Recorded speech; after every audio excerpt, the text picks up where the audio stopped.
తెలుగు చిత్ర పరిశ్రమలో విషాదం చోటు చేసుకుంది. ప్రముఖ సీనియర్ నటి షావుకారు జానకి కన్నుమూశారు. వృద్ధాప్య సంబంధిత అనారోగ్య సమస్యల కారణంగా శుక్రవారం ఆమె చనిపోయారు. షావుకారు జానకి ఇటీవల తీవ్ర అస్వస్థతకు గురయ్యారు. కుటుంబ సభ్యులు ఆమెను చెన్నైలోని కావేరీ ఆసుపత్రికి తరలించారు. ఆసుపత్రిలో చికిత్స పొందుతూ 94 ఏళ్ల వయసులో శుక్రవారం మధ్యాహ్నం 2 గంటల ప్రాంతంలో ఆమె తుదిశ్వాస విడిచారు. షావుకారు జానకి మరణంపై నడిగర్ సంఘం అధ్యక్షుడు నాజర్ అధికారిక ప్రకటన విడుదల చేశారు. షావుకారు జానకి భౌతిక కాయాన్ని శుక్రవారం సాయంత్రం 5 గంటల నుంచి తేనాంపేట్లోని సోనెటాఫ్ రోడ్లో అభిమానులు, స్నేహితులు, చిత్ర పరిశ్రమకు చెందిన వారు నివాళులు అర్పించడం కోసం ఉంచుతామని తెలిపారు. 70 ఏళ్ల సినీ ప్రస్థానం టేకుమల్ల జానకి 1931 డిసెంబర్ 12వ తేదీన తూర్పుగోదావరి జిల్లా రాజమండ్రిలో జన్మించారు.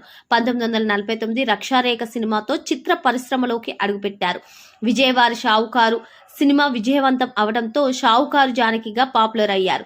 జానకి తెలుగు, తమిళ, కన్నడ, మలయాళం, హిందీ భాషల్లో దాదాపు 400 చిత్రాలలో నటించారు. రోజులు మారాయి, కన్యాశుల్కం, జయం మనదే, పాండురంగ మహత్యం, డాక్టర్ చక్రవర్తి, అక్క చెల్లెళ్ళు, బడిపంతులు, తాయారమ్మ బంగారయ్య, సంసారం ఒక చదరంగం వంటి హిట్ సినిమాల్లో నటించారు. 1955లో 11 సినిమాల్లో నటించిన షావుకారు జానకి ఏది నిజం సినిమాకు జాతీయ బహుమతి అందుకున్నారు. ఆమె చివరగా 2023లో వచ్చిన అన్ని మంచి శకునములే సినిమాలో కనిపించారు. షావుకారు జానకి సొంత చెల్లెలు కృష్ణకుమారి హీరోయిన్ గా తెలుగులో మంచి గుర్తింపు తెచ్చుకున్నారు.